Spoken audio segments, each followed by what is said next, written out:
Are you going to sign that thing blue? I haven't. I've seen it, but I'm not sure. Sure, sign it. I can't make a commitment about that. I have another question about the debt ceiling. Yes. Sorry to harp on the same subject.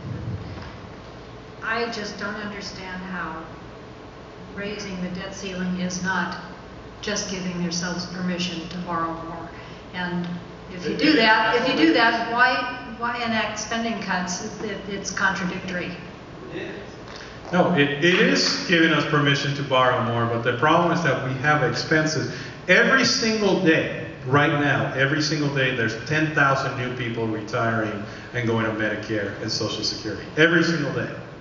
So cut the National Endowment for the Arts and the National Endowment for the Humanities. You don't go for entertainment when you're in debt. We have to do a lot of things. I've actually voted for budgets. You know, the budget that the Republicans passed that everybody complains about because it goes too far. I actually voted for a budget that cut about 25% more than the Republican budget. So I'm willing to cut and keep it.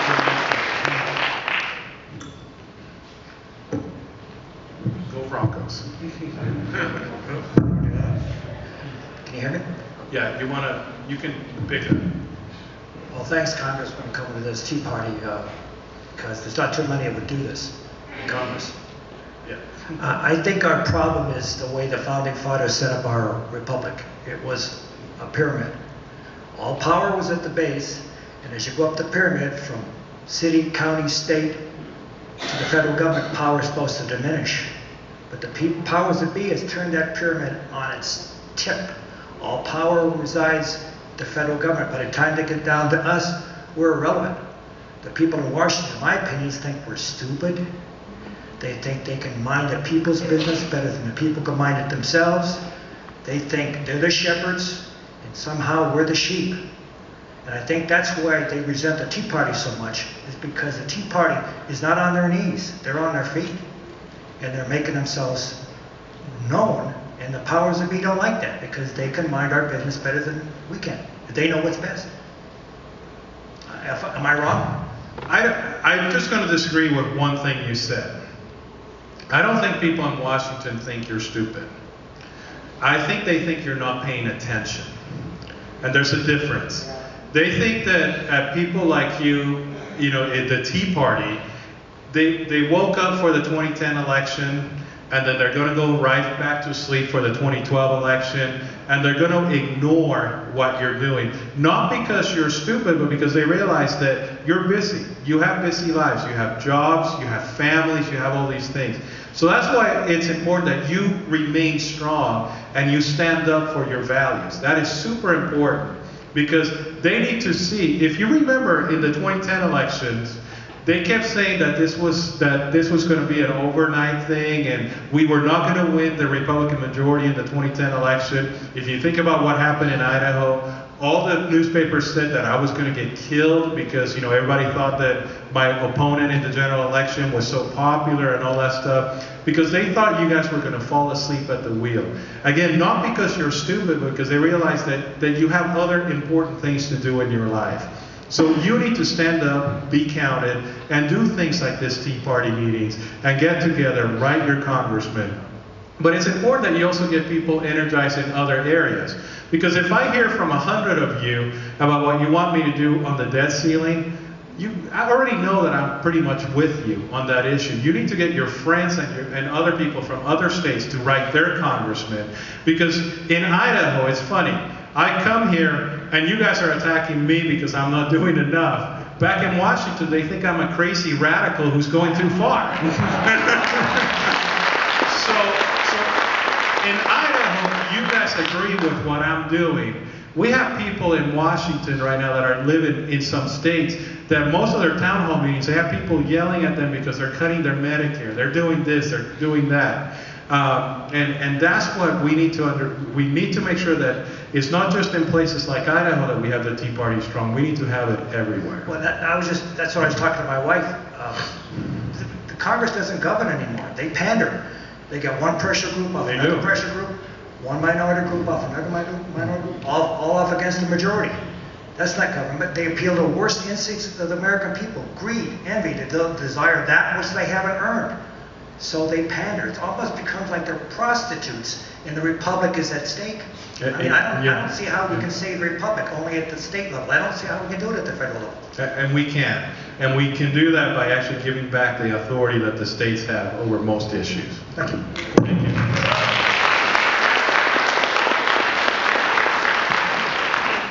We've got about 12 minutes to go, and I don't believe we're going to be able to get through everybody who signed up to ask questions, but if we could get through questions quickly, we can get through more folks. 1 minute Yeah, questions. please keep it to 1 minute and one question. The problem's me keeping it to a 1 minute answer, but we'll. I've got Duncan Ferris, Parrish Miller, and Daryl Ford. And if your question has already been asked, let somebody else maybe ask a question. Congressman, will you just answer this shortly? Are we too late? We are not. I still have hope, because America is still the greatest nation on the earth, and we have the best people. Thank you, Congressman. Under the Constitution, how is the national government to be funded? I know where you're getting. Under the whatever the amendment is now, you can have income taxes and things like that. Some people believe that part of the Constitution shouldn't have even been ratified. But right now, this system that we have is with federal taxes, and that's how it's supposed to be funded. But I think I know where you're going with this question. What is your opinion? Well, yeah, it is excise, right? Yes. So, and then the other thing is, basically, why as Americans would we operate under communist principles and not American principles? All 10 planks of the Communist Manifesto are law in the United States. And your question goes to the frustration that most Americans have. And the problem, it goes back to the question that was asked before you came.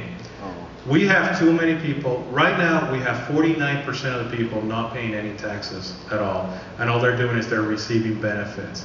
And politicians understand that the more we give to people who pay no taxes, the more that they're going to be allowed to be voted into office. That's why we need to go back to the original intent of the Constitution, which was to have a very limited federal government with most of the authority being given to the states to handle the daily affairs of the United States. We're trying to do that, and this goes back to my original comments that we're on the Titanic right now. Some of us see the icebergs, but you still have too many people at the helm that keep saying, I don't see anything, full speed ahead. And we hopefully can sound the alarm and do something about bringing back some of the things that we're supposed to be doing at the state level, giving the states back the authority that they have under the original Constitution. Thank you. thank you.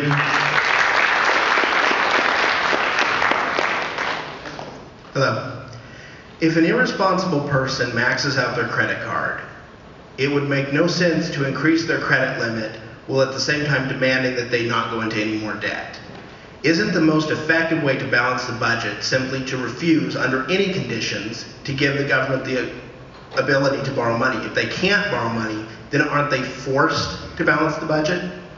That is the reality. I think you're right in what you're saying. The reality is that we don't have the strength in the Congress to do that. And that's why I'm asking for us to have real reforms, not imaginary reforms, but real reforms. I agree with you. The most responsible thing would be to not raise the debt ceiling and to cut up the credit card. The problem is that we don't have the votes for that. So I'm looking for a solution where we have enough votes for us to actually truly reform the way things are done in Washington, D.C. And I think we have a better chance of that. But I'm with you. I can't do it by myself.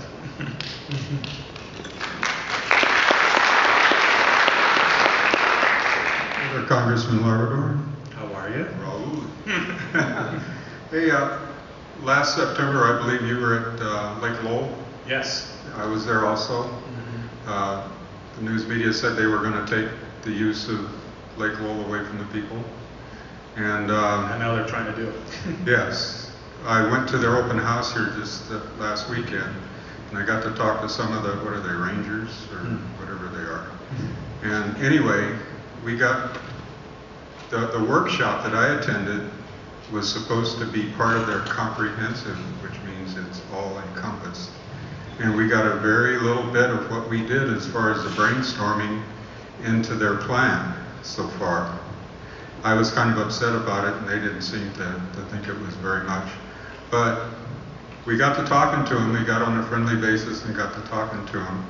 And apparently they said that because they were accused of not protecting the wildlife there, that what they did was they're limiting the use of the lake, and that proves that they're protecting the wildlife, which makes absolutely no sense. And it makes no sense because the wildlife has actually flourished That's under right. the current management of the lake. But go ahead.